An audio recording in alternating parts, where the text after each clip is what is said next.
speaker po. Para sa context, si Sister Desi po. Para sa trivia naman po, si Brother Jeff. At sa katikis po, si Brother Jesse.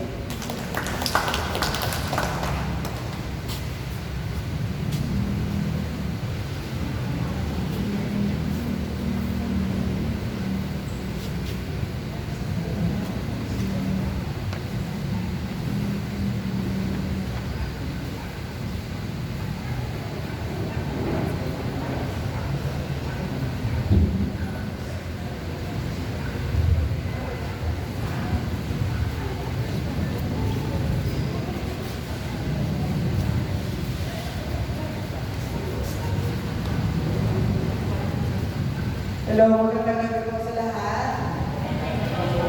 Salamat natin ang Diyos. Tayo po ay naririto ngayon. Muli po tayo makikinig sa kanyang mga salita. So, tayo po ngayon ay nasa ika-14 na linggo ng karaniwang panahon. Kung babalikan po natin ang mga ebanghelyo ng mga nakadaang panahon, nakaraang linggo, ay nagsimula tayo sa mga pagtawag at pagsusugo ni Jesus sa kanyang mga alagad. At narito rin po yung sinasabi natin missionary discourse, hamon ni Jesus sa pagiging disipulo. Na bagamat ang pagsunod sa kanya ay mahirap, pero napansin po natin na sa bawat linggo ay may mga hamon si Jesus, pero nandun naman ay hindi niya pinababayaan at mayroong karapatan yung pala. So ngayon po, linggo na ito ay ika-14. Tingnan po natin ang tawag ni Jesus muli sa mga alagad at ang nagpipala ang kanyang nakalaan. So, kung titingnan po natin sa Ebanghelyo, yung Mateo chapter 11, 25 to 30. Yan, sa context po tayo. Yan po yung atin. So, ano po yung ating makikita natin dito? Bago po naganap ito, Mateo chapter 11, ulit chapter na po ito ng chapter 11 sa Mateo. Sa mga nauna, pangyayari. Ano mga naunang pangyayari? Nasaan sila? Sila po ay nasa mga lungsod na Galilea. Sila po ay nasa Corazin at sa Bethsaida at sa Capernaum. Sinaway niya po yung mga naninirahan dito. Bakit? Kaya nga po sa unang verse natin, ano nakalagay sa unang verse? Noong mga araw din iyon. Yan, ang mga panahon iyon. So, nasaan sila? Sila po ay nasa lupain ng Capernaum, Bethsaida, Corazin. Anong ginawa? Ang nangyari doon sa mga bayan na yun? Doon naganap ang maraming himala ni Jesus. Doon siya nagpagaling. Doon siya bumuhay ng patay. Doon siya nagpakain ng 5,000. Doon naganap. At halos doon ginawa ni Jesus ang kanyang public ministry sa mga bayan na yun. Pero anong ginawa ng mga tao?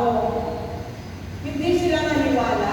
Sa dami ng himala na ginawa ng Diyos doon, hindi sila naniwala. Ngayon, bakit anong sabi sa mga unang verse? Anong unang verse? Maraming pinasasalamatan kita, Ama, ng langit at lupa. So sa mga unang verse po ito, ito po ay panalangin ng pagpupuri at pagpapasalamat. Bakit pinasasalamatan ni Jesus ang Ama? Pinupuri, hindi lang ang pinasalamatan, kundi pinupuri. Dahil daw dahil inilihim sa mga marunong at inihayag sa mga may puso katulad ng sa bata. Kaya nga kung makikita natin, ang mga mapagpakumbaba ay tumatanggap ng karunungan ng Diyos. Yan po yung verse 25 to 26. Bakit po sinabi natin ang mga mapagkumbaba? Kasi po, ano nga po yung inilihim ng Diyos? Tapos inahayag sa mga bata. Nakita ng mga tao na yung mga ginawin lang yun ay hindi sila naniwala. Sila yung mga taong marunong. Sila yung mga taong matatalino. Marunong sila sa batas. Ngunit sila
Hudyo na pagsunod sa batas, ngayon ay binigyan katotohanan ni Jesus. Sino nagpasa ng pamato sa krus na pinakita na ni Jesus ang kanyang kababaang loob? Siya mismo ang nagpasa. Kaya sinasabi niya, kung lumapit kayo sa akin, magkakaroon kayo ng kapahingahan. So yun po. So yun, kasi yung pamato, kung ay discuss po ni brother, ay ang larawan ng pagpapasakot sa Diyos. At pag nasumpungan natin, kasi si Jesus na nagpasa ng krus, ibig sabihin ngayon, kung tayo naman po ay may daladalang mga pasanin, ay naaalis yung mga pasanin yun, ay mga kasalanan nagpapabigat, spiritual na pasanin, spiritual na pamato. Sinabi ko sa sulat sa mga taga-Roma sa ikalawang pagbasa, naayos na yung mga kasalanan yun, maging nagaan na tayo. Dahil niligtas ni Jesus. Kasi nga po, magaan at madaling dalahin. Ako ay maamo at mababang loob. No? So tingnan po natin yung ugnayan sa unang pagbasa hanggang ikalawang pagbasa. Next slide na yun. Makikita po natin sa Mateo chapter 11 sa Ebanghelyo natin, nahayag ang kapangyarihan ng Diyos dahil sa ugnayan ng ama at ng anak, ang relasyon, nagkaroon sila ng tiwala. So yun po. Kung makikita po natin sa unang pagbasa sa Kulating Propeta Isaías, ito po yung propesya, yung pangako ng pagdating ng Mesiyas, ni Jesus ang Mesiyas. No? So yung paghahari, ang nakalagay kasi dito, paano pinapakita yung paghahari ni Jesus? Dumating siyang pangakong hari na darating. Ano? Tapos,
para sa